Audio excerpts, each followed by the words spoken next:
Hello, I'm Susan Flory, and this is The Big Middle, my podcast about the big issues of longer, healthy midlife. Anyone with even a passing interest in the longevity science and cultural context of aging has heard of my guest, American geriatrician Louise Aronson. They've likely read her latest book, Elderhood, Redefining Aging, Transforming Medicine, Reimagining Life. It quickly became a New York Times bestseller, and now an accolade of the highest order. Hello, Louise. I want to hear your wonderful news from you. Well, yesterday, as I was in clinic, I began getting strange emails, and it turned out I was a finalist, or actually the Elderhood was a finalist for the Pulitzer Prize, which was about the best surprise a writer could have. And you had no inkling of it?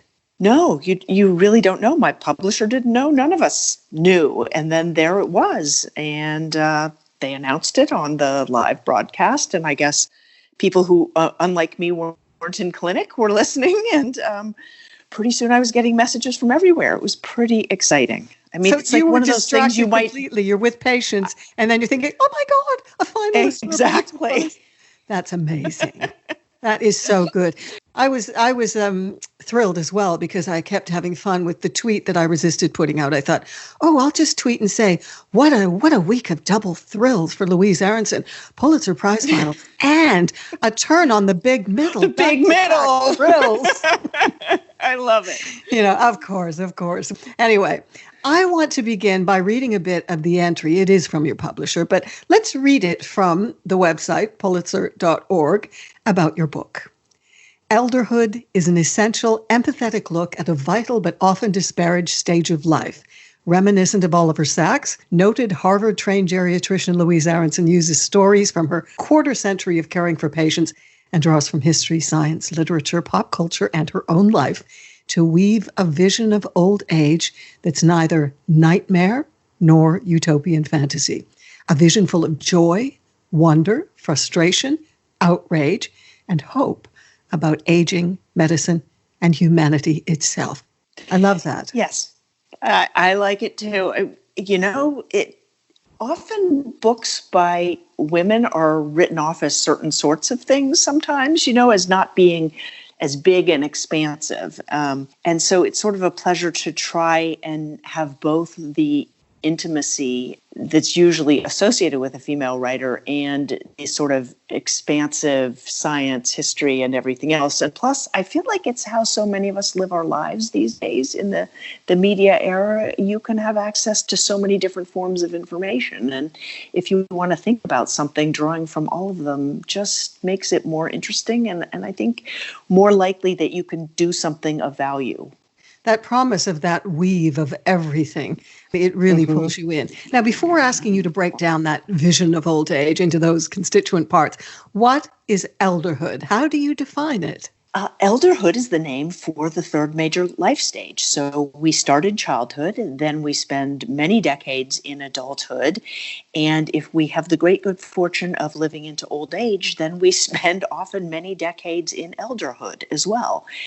It's really a comparable life phase. And just as we could line up an 8-year-old, a 38-year-old, and an 88-year-old, and we'd all know which was which because of how they look and what they do, we know that there are these three major phases. And yeah, the dividing lines aren't so precise, but when you don't have a word for something, then you don't have policies, or in my case, medicine, or opportunities for work, for example, that are tailored to that group. We know they're different. And so to acknowledge it is to enable us to make the most of those differences rather than discounting them. Is the term being taken up since your book by other geriatricians? Because the preference in the official circles of your field has very much been for the phrase older adults. Yes, and I push back against this. The preference is based on population-based studies where they ask older people what they would like to be called, which of the many words for old age they prefer. And it turns out they prefer none of them. And that's because the minute you invoke old age, whether it's older adult, elderhood, elderly, any of these other terms, you invoke all the negativity our society ascribes to being older. So older adult does a couple of things which actually undermines its very intent, in my opinion. So first, it calls you an adult when, when anybody looks, when you look in the mirror, when other people look, we can tell old from adult. And then older is a relative term. So an 8-year-old is older than a 4-year-old. A 50-year-old is older than a 30-year-old. So it's pretending like at some point you aren't just old. And we all know that not to be true. We know old when we see it.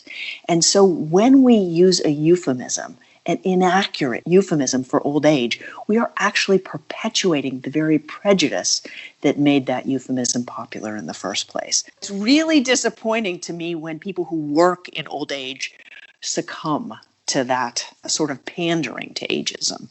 Well, I get that. It repeats the cultural crime of using the word old as a catch-all for everything that's bad, and the word young is all that's good and worthy and aspirational. It's like the Japanese have concocted yold, young old. And when I heard that, I went, oh, that doesn't take us anywhere down a road we want to go. That doesn't even respect the longevity revolution and the gift that we've got. I mean, it feels like the fact that there is not the right consensus nomenclature around this phase of life is that it's an historical oversight. We didn't live that long for such a long time. Exactly. And I do talk about this in the book that, for most of human history, the average age of death was in the 30s or early 40s. And it was really just over the last, beginning in the very late 1800s and really through the 1900s that the lifespan of human beings essentially doubled in, more fortunate countries. It's not planet-wide. Yeah, I think it would be instructive, Louise, to hear you read the first few paragraphs of your book about that word association exercise done by one of your colleagues at UCSF. Can you do that for us? Yes. So this was actually Professor Guy Miko, who is a professor of medicine, but works mostly at UC Berkeley. Okay. On a foggy morning in 2015, I arrived at the University of California, Berkeley for an appointment with Professor Guy Miko. I had heard about an exercise he did every fall with his new medical students, and I wanted to see it for myself. Standing at the front of a cramped classroom, Miko asked a group of 16 medical students to put down the first words that came to mind when he used the word old in reference to a person.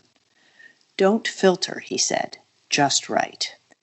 The young men and women around the single large table were first-year students in a joint medicine public health graduate program that describes its matriculates as, quote, passionately dedicated to improving the world's health, end quote.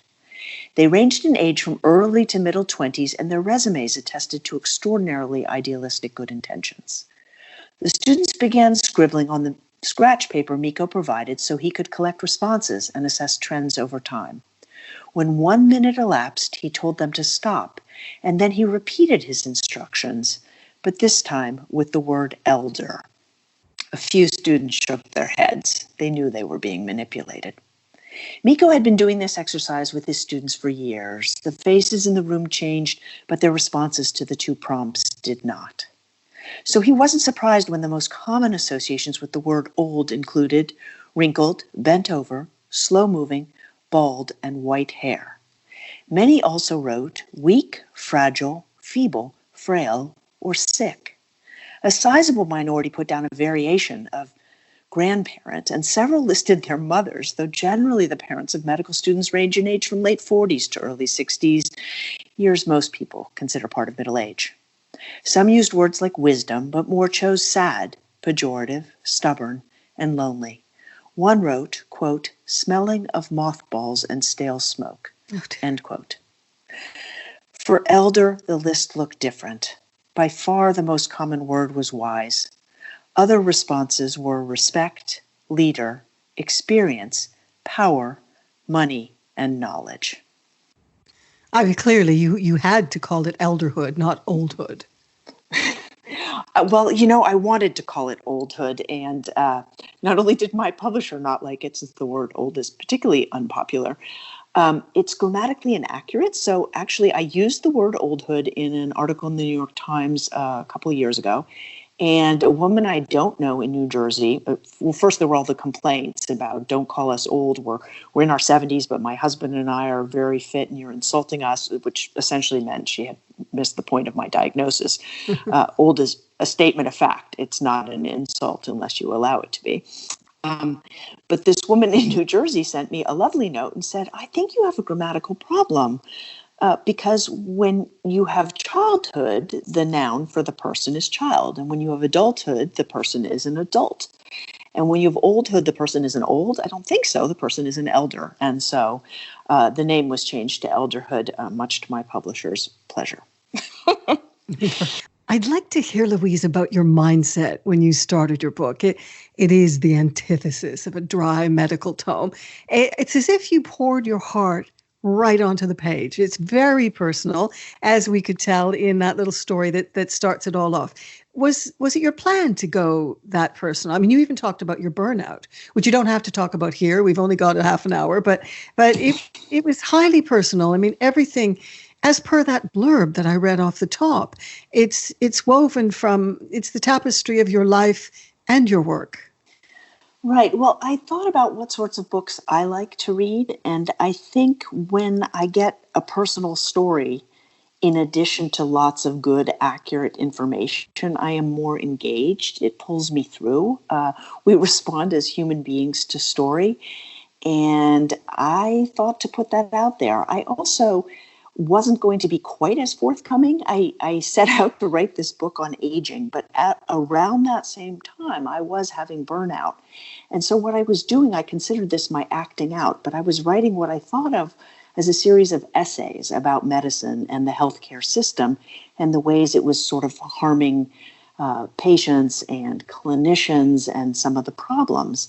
And I had done the better part of a draft of the aging part of this book when it occurred to me that maybe they were the same book.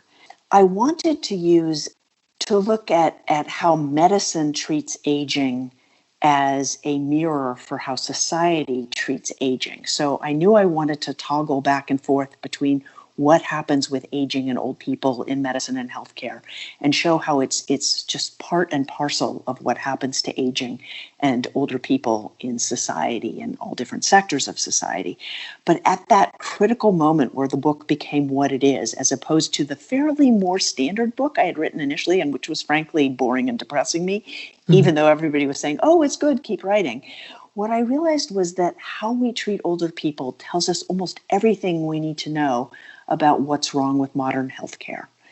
It's often said, like when we're doing big research programs, we think if we can figure out how to provide good care for people who have the most complex needs, whether those are social or medical, we can almost certainly provide care for people with less complex needs.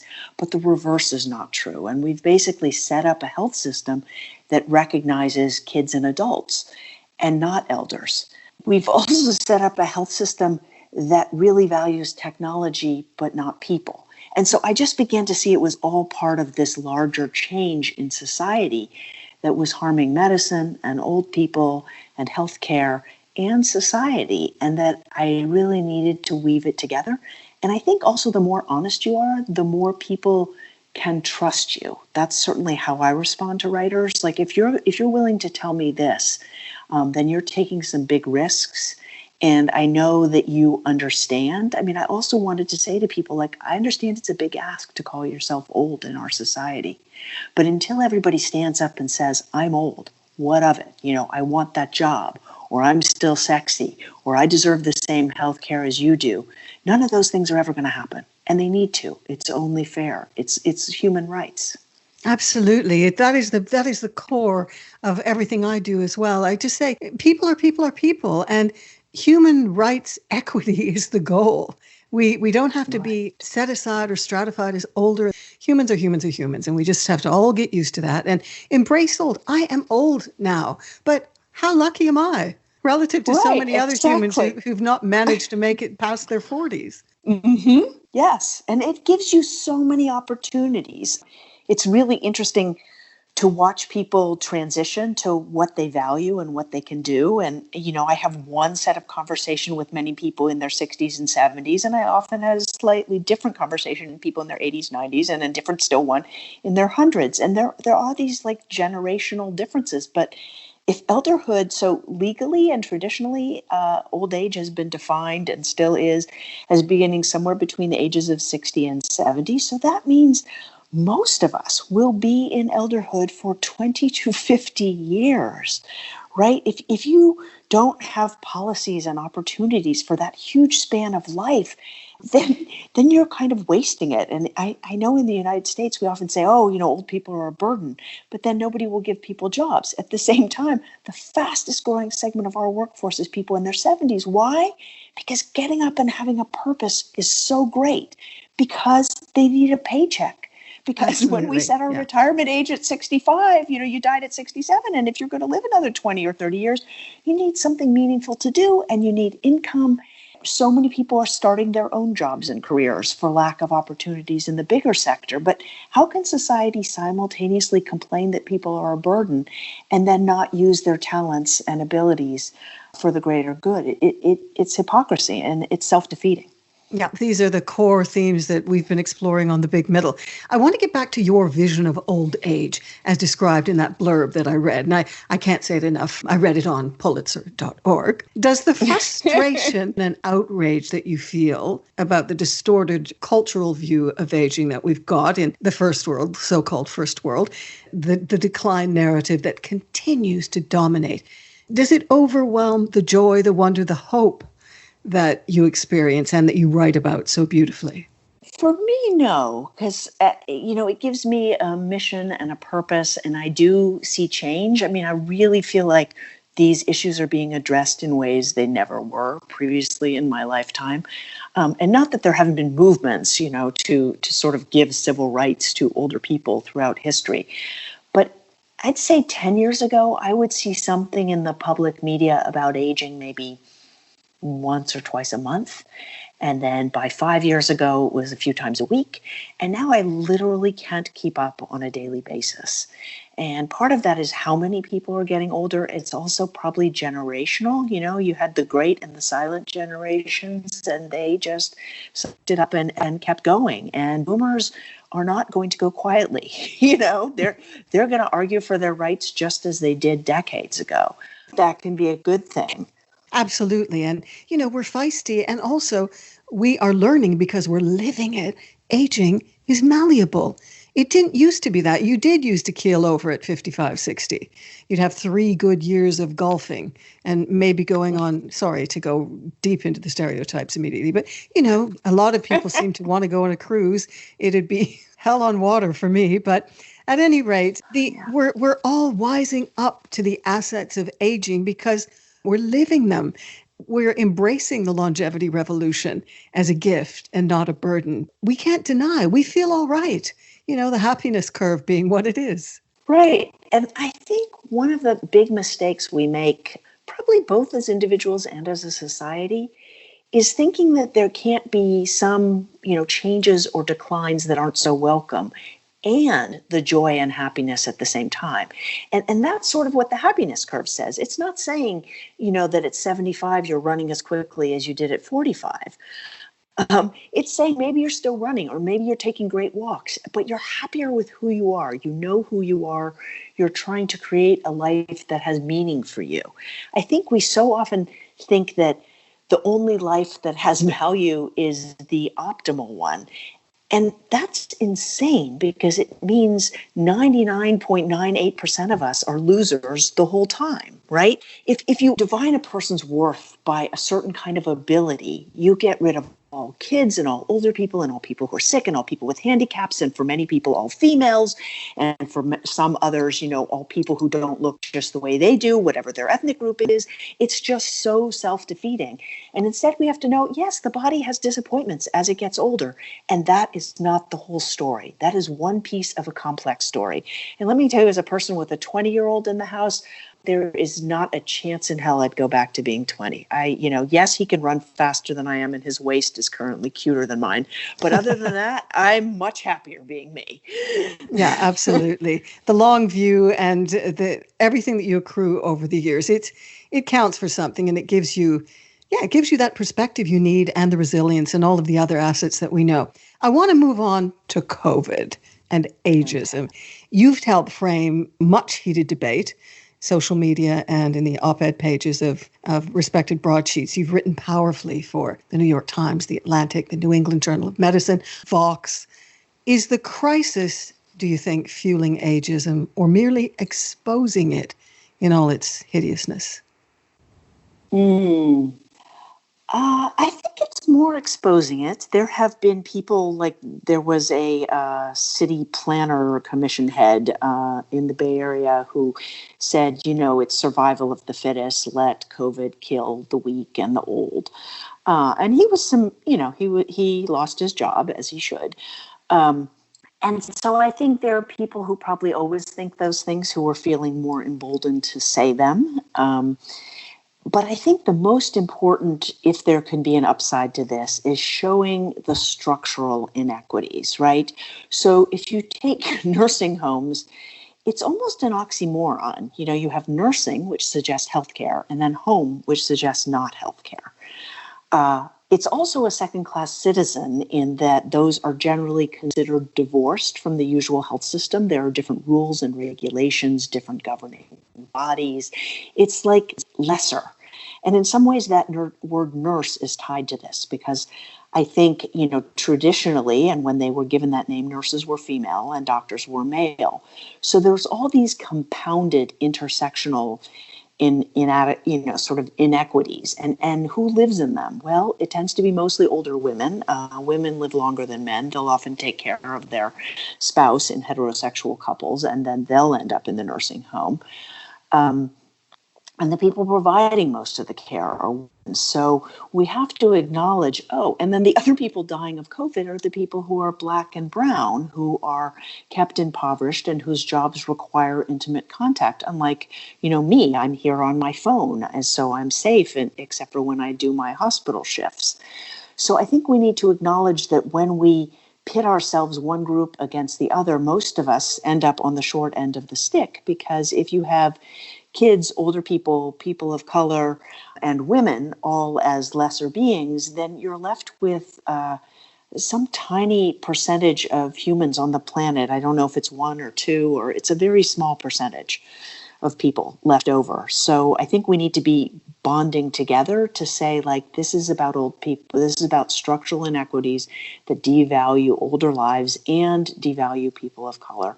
And we need to set up, because we're going to have to rebuild the system for this new normal, and because of the economic destruction, this is an opportunity to do better, to not bring the baggage that was set up in, pre-civil rights, to not bring that baggage into new structures, but to use all we've learned to create new, better structures that benefit everyone. Do you think, though, that there will be any real coherent move toward that? I mean, it feels like there's a lot of chatter about this, but, we don't have any central command.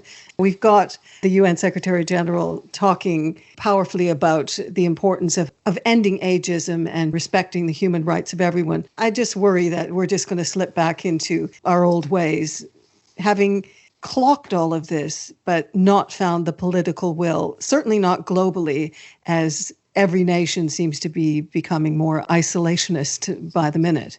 Right. I mean, do I think we'll ever get rid of prejudice? Absolutely not. But I think this is one area where the financial destruction may actually be beneficial, and that also one of the ways of doing it will be to do it in ways in keeping with each country. Do I think there's going to be something internationally? No, because you're right about the isolationism. But if you look at the health systems, for example, in European countries, each was established on a different model to give all citizens health care. Now, those models aged, and so NHS, for example, is not, it was lauded as the best on the planet, and it no longer is. But that's also because it was set up, 70 years ago. And, those systems don't work in the modern digital era and with the different population in the UK. But each, and Germany has a different system that that uses different sorts of health insurance, so it doesn't get rid of that. But what I'm sort of hoping is that the financial losses and the fact that we saw systems pivot really quickly to different priorities tells us, A, they can change. B, the old system certainly wasn't set up for this kind of crisis, but also all we've been learning about how it wasn't working. If we've got to rebuild, why not address some of those issues? Will there be new problems? Of course. But I also think it's on all of us to keep making noise and insisting that we don't just go back to business as usual. Another aspect of the COVID crisis was presented early on as the killer of mostly old people, the threshold for susceptibility to the worst outcome settled at 70 rather quickly.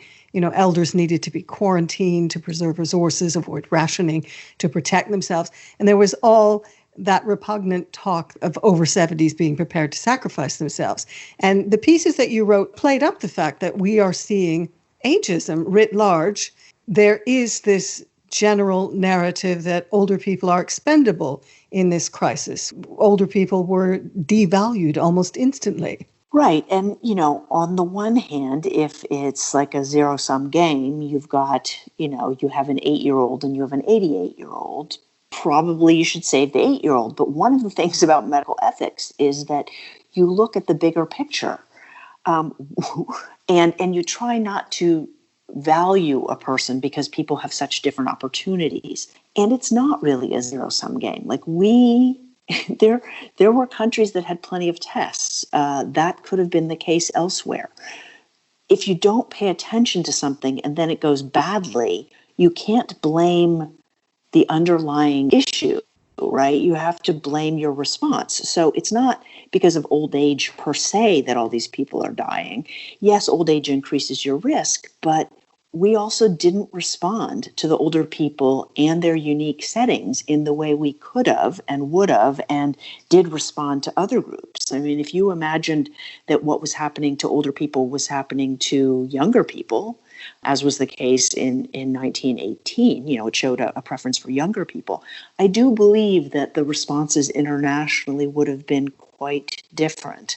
And so we have to get away from this thing of, we're choosing who lives and who dies. No, we're choosing whether to have a system of care or to have a system that focuses more on certain efficiencies and prioritizes certain lives over others. I can give a really concrete example of this, which is our algorithms for how do you decide if someone has COVID still really are the symptoms of adults. And do some old people have those symptoms? They do. But the people who are most likely to live in nursing homes and what we call assisted living here, which is sort of communal living, but not with medical staff present, are presenting very differently. And when you say, let's add that to the algorithm, they say, well, we can't add things for every subpopulation.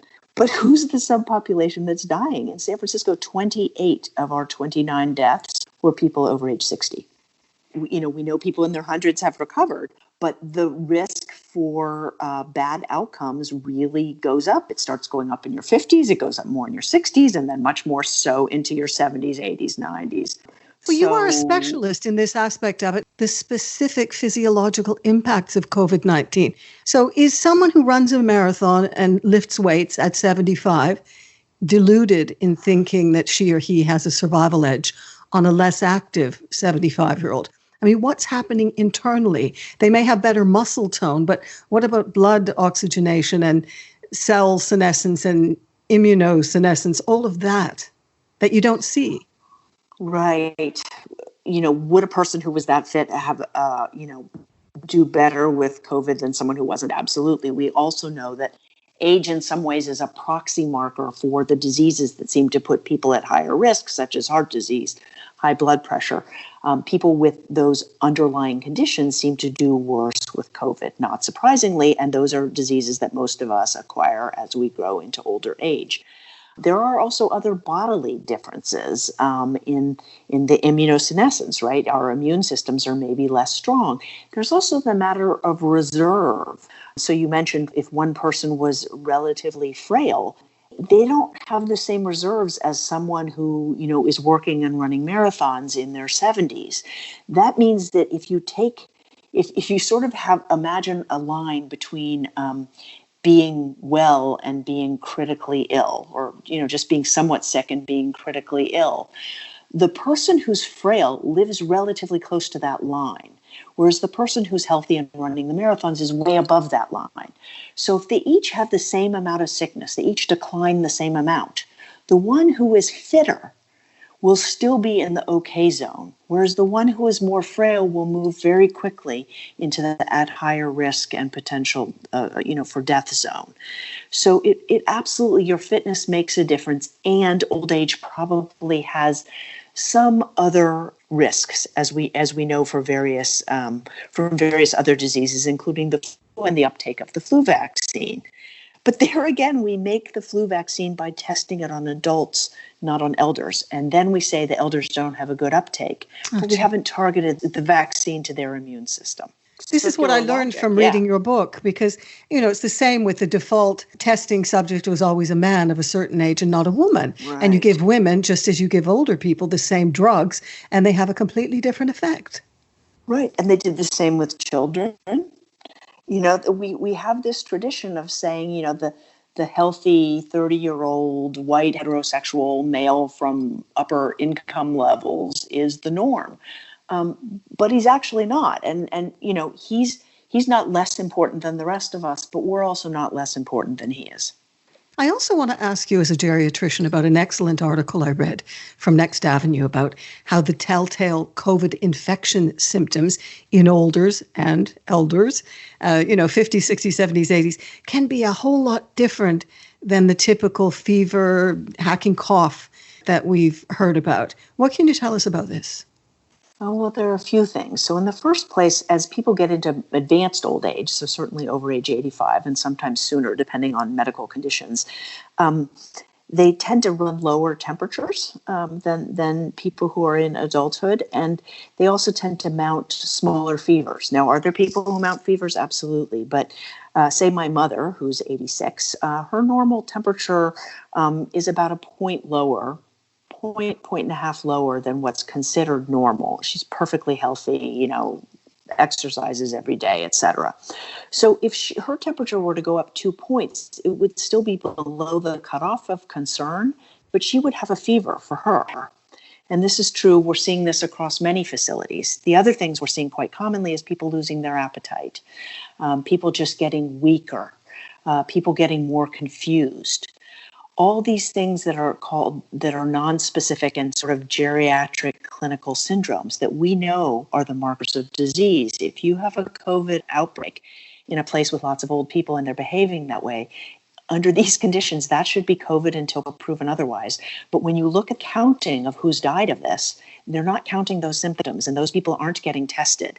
And that's part of the excess deaths that we're seeing, is people who are, they're saying that they don't know what they died of. Some people aren't going in to get medical care that they need, but others probably weren't diagnosed because they didn't have the symptoms they would have had 20 or 40 years ago.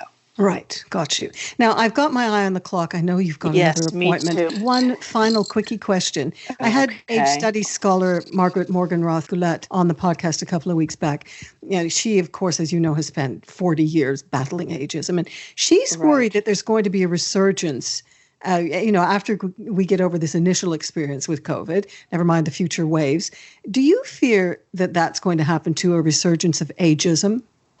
I think whenever a group becomes more prominent, you both accrue people onto that cause and elicit some anger and negativity from other sectors. My sense is that those are different sectors of the population. For instance, millennials are known to be much more connected to their grandparents and interested in aging than the generations prior. And so I feel like that age group is really going to be mobilized and can direct their careers appropriately.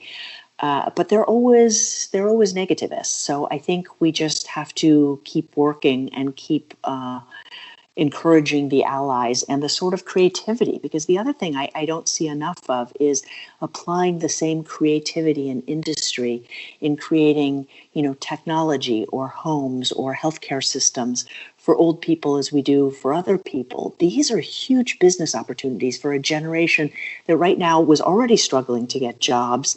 and now is in the middle of a big financial crisis. So while there will be the negative people, which also when it comes to aging is so weird, because unless you're going to die young and you're sure of that, it's actually the one form of prejudice where you're harming your future self and all your relatives. It makes no sense to me. But I think we just need to keep working on the people who are going to be part of the solution and try to quiet and not unintentionally amplify the naysayers and negative people on this topic. Louise Aronson, a Pulitzer finalist for her monumental book, Elderhood, professor of medicine at the University of California, San Francisco, a geriatrician who practices through House Calls, a program for homebound older adults. Now, alongside her medical degrees from UCSF and Harvard, it won't surprise you, has a Master of Fine Arts in Fiction. She uses her award-winning writing as a tool for social change. I will put the latest essential reads from the New York Times, The Atlantic, the New England Journal of Medicine, Vox, and where you can buy the book in the show notes. Thank you so much, Louise. It has been a privilege and such a pleasure speaking with you. It was really fun speaking with you, too. Thank you for having me on. Even though it was the worst line in Skype history, I think. I know, I'm so sorry. I think the world at large, though, is getting used to this. So anyway, be well, stay well, and good luck on your next round of calls. Thank you very much. You too. Next time round, serial entrepreneur Suzanne Noble, the dynamo behind Silver Sharers, home shares for the over 50s, advantages of age, a Facebook community and academy for us in the big middle, the budget-stretching app Frugal, it's really cool, Frugl, and more than a few other startups. Honestly, blink and she'll have launched another something compelling and useful. Until next time in 2 weeks, thank you for choosing the big middle from the 1 million+ podcasts out there. I'm actually wondering how many new ones we've got just since coronavirus hit us in January. It has got to be in the thousands. So massive thanks for your precious attention. Ciao for now. Stay well.